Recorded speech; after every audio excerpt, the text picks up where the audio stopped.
Assalamualaikum warahmatullahi wabarakatuh. Salam dan bahagia. Perkenalkan, nama saya Bika Gemilang, NIM 2019-08-351. Saya berasal dari kelas 5A9 Manajemen. Saya membuat video ini untuk memenuhi tugas UTS perilaku organisasi. Baik, langsung saja lanjut ke materi. Yang pertama ada perilaku organisasi.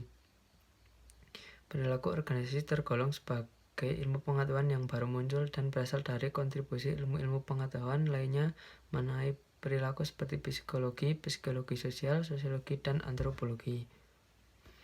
Pengertian sendiri dari perilaku organisasi adalah studi mengenai perilaku manusia dalam organisasinya. Organisasi adalah sekumpulan individu yang terkoordinasi untuk bekerja sama secara berkelanjutan guna mencapai tujuan bersama. Sedangkan definisi lain dari perilaku organisasi adalah ilmu yang mempelajari persepsi, nilai, tindakan individu ketika bekerja sama dalam kelompok dan organisasi secara keseluruhan serta analisis efek lingkungan luar terhadap organisasinya. Sebuah organisasi dan anggotanya di dalamnya memiliki hubungan timbal balik di mana kedua pihak saling mempengaruhi, maka sulit untuk mempelajari hanya satu tanpa memperhatikan yang lainnya. Dibandingkan dengan ilmu yang terkait lainnya seperti human rescue management, perilaku organisasi memiliki orientasi yang cenderung teoritis dan analisisnya terjadi pada tingkat mikro. Di sini ada 3 faktor utama dalam perilaku organisasi. Itu yang pertama ada perilaku individu, contohnya seperti kepribadian, persepsi, dan motivasi. Yang kedua ada perilaku kelompok, contohnya seperti norma, peraturan, konflik, dan kepemimpinan. Dan yang terakhir ada aspek organisasi, contohnya seperti struktur, budaya, kebijakan, dan praktek-praktek lainnya. Di sini ada tujuan utama dari perilaku organisasi adalah untuk menambah kesejahteraan anggota organisasi atau karyawan perusahaan serta meningkatkan efektivitas organisasi dengan mempresentasikan pendekatan mengenai perilaku kepada manajemen. Lalu di selanjutnya ada perbedaan dalam organisasi. Keragaman atau diversity adalah kondisi perbedaan atau ketidaksamaan dalam aspek latar belakang seperti umur, jenis kelamin, ras, etnis, dan lain sebagainya. Di sini ada 2 tingkat keragaman. Yang pertama, keragaman level permukaan. Perbedaan dalam karakteristik yang mudah dinilai seperti jenis kelamin, ras, etnis, umur, atau kecacatan yang tidak selalu merefleksikan cara orang berpikir atau merasa, tetapi dapat memunculkan stereotip tertentu dan asumsi bekerja dalam menilai orang. Yang kedua ada keragaman level dalam. Perbedaan dalam nilai kepribadian dan preferensi kerja yang menjadi lebih penting secara progresif dalam menentukan kesamaan dan kurang peduli dengan perbedaan demografis seiring semakin mengenal orang lain. Di sini ada diskriminasi. Diskriminasi berarti memperhatikan perbedaan antar hal satu dan lainnya yang sebenarnya tidak selalu buruk. Dalam praktiknya kita sering mengacu pada diskriminasi yang tidak adil di mana penilaian kepada seseorang berdasarkan stereotip kelompok demografis mereka dibandingkan melihat karakteristik individu. Diskriminasi yang tidak adil mengasumsikan bahwa semua orang dalam sebuah kelompok adalah sama. Diskriminasi ini seringkali berbahaya bagi organisasi dan para pekerja. Diskriminasi dapat terjadi dalam banyak cara dan efeknya pun bervariasi tergantung pada konteks organisasi dan pemahaman pribadi anggota-anggotanya, seperti dalam bentuk pengucilan atau ketidaksepahaman, baik disengaja maupun tidak. Diskriminasi dapat berujung pada konsekuensi negatif serius bagi pemberi kerja, termasuk menurunkan produktivitas dan perilaku kewarganegaraan. Lalu di slide selanjutnya ada sikap dan kepuasan kerja. Menurut Stephen Robbins, sikap adalah pernyataan-pernyataan evaluatif baik yang diinginkan atau yang tidak diinginkan mengenai objek, orang, atau peristiwa. Di sini pula ada komponen sikap. Ada 3 komponen sikap, yaitu 1. Komponen kognitif. Sikap adalah segmen pendapat atau opini atau keyakinan dari sikap. Yang kedua ada komponen afektif. Sikap adalah segmen emosional atau perasaan dari sikap.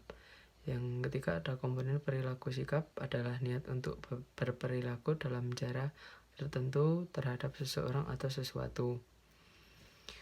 Sikap utama di sini ada sikap kepuasan kerja, yaitu merujuk ke perasaan positif tentang pekerjaan seseorang yang merupakan hasil dari sebuah evaluasi karakteristiknya.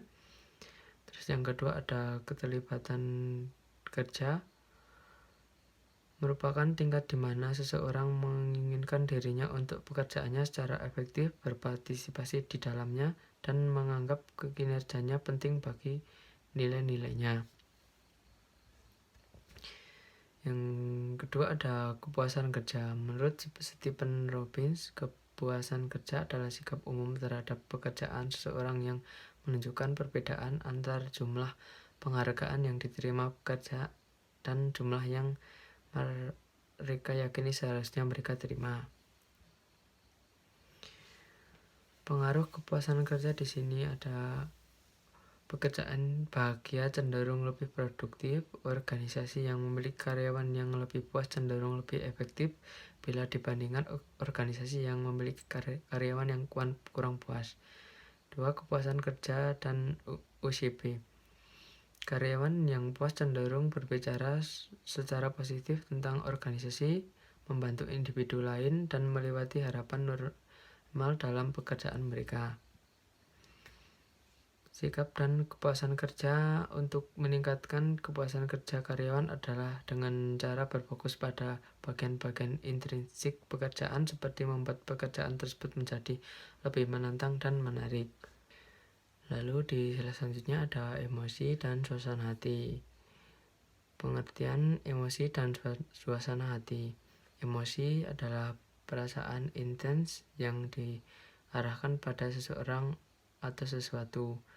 Sedangkan suasana hati adalah mood atau perasaan yang kurang intens dibandingkan emosi dan sering meskipun tidak terlalu muncul tanpa sebuah peristiwa spesifik dengan stimulus. Ada beberapa aspek emosi dan suasana hati. Terdapat beberapa aspek fundamental lainnya dari emosi yang harus dipertimbangkan, yaitu yang pertama ada biologi emosi.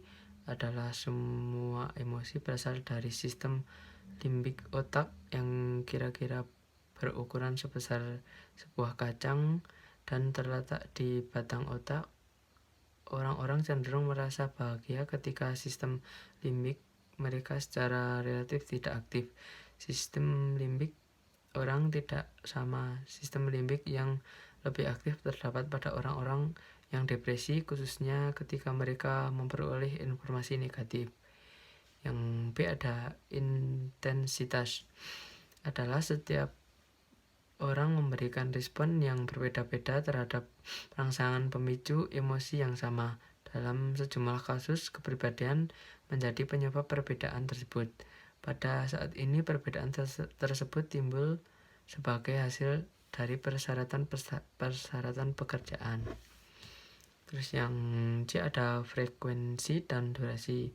Adalah suksesnya pemenuhan tuntutan emosional seseorang karyawan dari suatu pekerjaan tidak hanya tergantung pada emosi-emosi yang harus ditampilkan dan intensitasnya, tetapi juga pada seberapa sering dan lamanya mereka berusaha menampilkannya.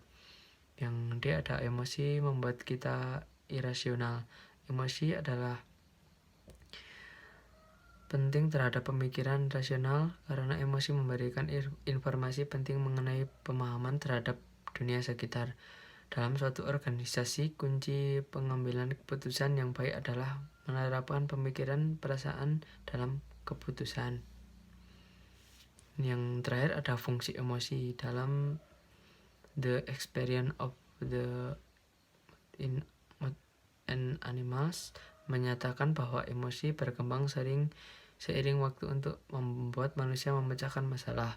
Emosi sangat berguna karena memotivasi orang untuk terlibat dalam tindakan penting agar data bertahan hidup. Tindakan-tindakan seperti mengumpulkan makanan, mencari tempat berlindung, memilih pasangan, menjaga diri terhadap pasangan, dan memprediksi perilaku. Emosi sangat berpengaruh terhadap tingkah laku manusia lain. Baik, lalu di slide selanjutnya ada kepribadian dan nilai. Definisi kepribadian. Kepribadian adalah organisasi dinamis dalam sistem psikologis individu yang menentukan caranya untuk menyesuaikan diri secara unik terhadap lingkungannya. Untuk tujuan kita hendaknya menganggap bahwa kepribadian atau personality merupakan keseluruhan cara di mana seseorang individu bereaksi dan berinteraksi dengan individu lain. Kepribadian paling sering dideskripsikan dalam istilah sifat yang bisa diukur dan ditunjukkan oleh seseorang. Di sini ada faktor-faktor penentu kepribadian. Faktor yang pertama, faktor keturunan. Keturunan merujuk pada faktor genetis individu. Tinggi fisik, bentuk wajah, gender adalah karakteristik yang pada umumnya dianggap. Pendekatan keturunan berpendapat bahwa penjelasan pokok mengenai kepribadian seseorang adalah struktur molekul dari gen yang terdapat dalam kromosom. Yang kedua ada faktor lingkungan. Nah, di sini faktor lingkungan yang memiliki pengaruh cukup besar terhadap pembentukan karakter kita adalah lingkungan di mana kita tumbuh dan dibesarkan, norma dalam keluarga, teman-teman, dan kelompok sosial, dan pengaruh lainnya yang kita alami. Faktor-faktor lingkungan ini memiliki peran dalam membentuk kepribadian kita. Pertimbangan-pertimbangan yang seksama mengenai argumen-argumen yang mendukung faktor keturunan maupun lingkungan sebagai penentu utama dari kepribadian seseorang mendorong kesimpulan bahwa keduanya adalah penting.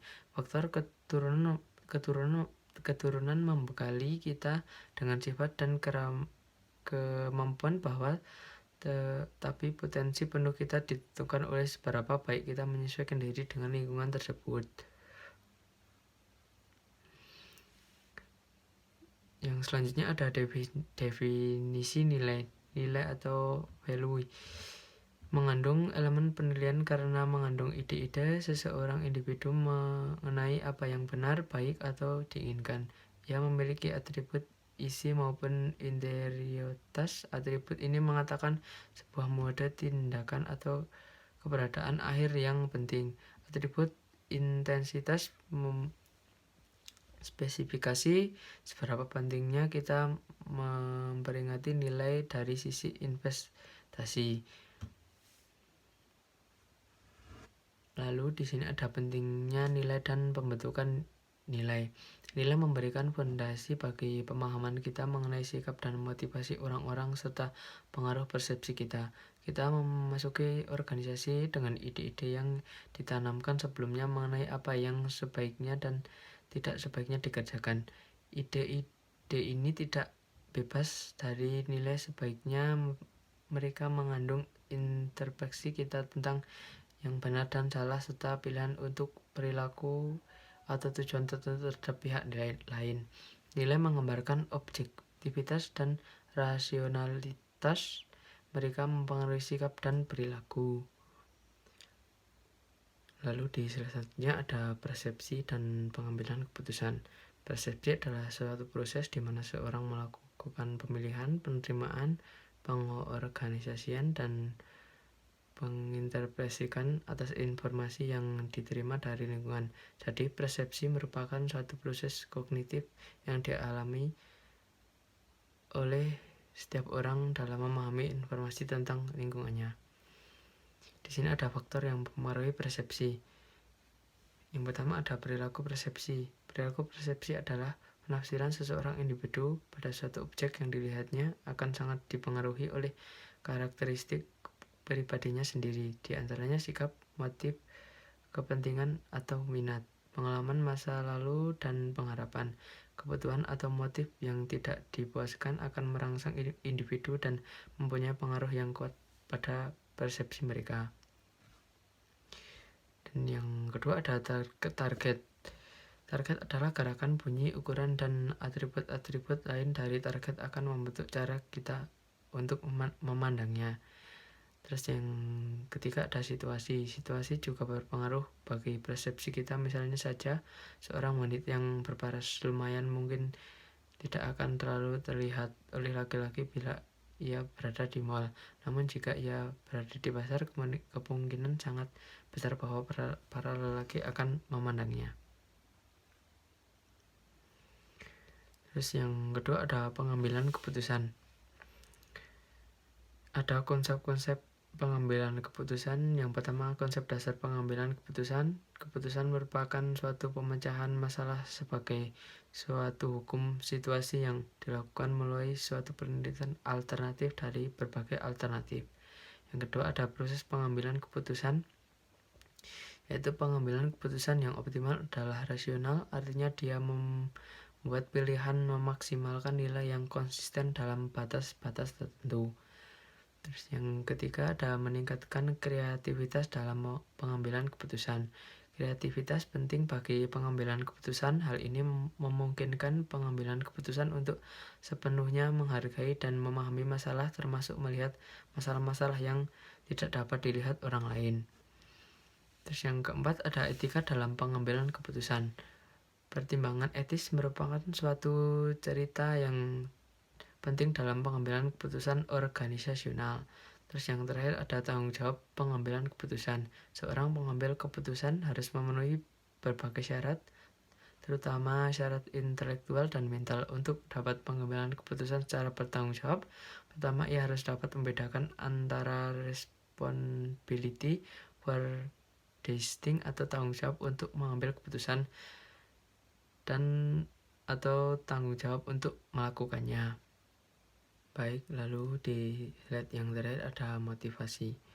Motivasi adalah sekumpulan proses yang dialami individu dalam usahanya untuk mencapai satu tujuan. Kumpulan proses ini mencakup intensitas, permustaan, arah, dan kegigihan.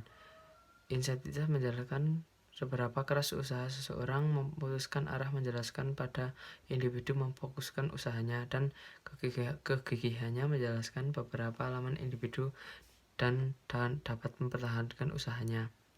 Di sini ada teori motivasi, yaitu teori X dan teori Y. Teori ini dikembangkan oleh Douglas McGregor yang berpendapat manusia secara dasar bersifat teori X atau bersifat positif teori Y. Teori X, manajer percaya bahwa karyawannya tidak menyukai pekerjaan dan karena itu mereka harus diarahkan atau bahkan dipaksa untuk melakukannya. Sedangkan teori Y, manajer menganggap bahwa karyawan dapat melakukan pekerjaan sebagai sesuatu yang alami seperti beristirahat atau bermain, dan oleh karena itu mereka dapat belajar untuk menerima bahkan mencari tanggung jawab dari pekerjaan tersebut. Baik, mungkin cukup sekian presentasi dari saya. Apabila ada kekurangan penjelasan atau ketidakjelasan saya berbicara, saya mohon maaf yang sebesar-besarnya. Saya akhiri, wabillahi taufiq wal hidayah. Wassalamualaikum warahmatullahi wabarakatuh. Salam.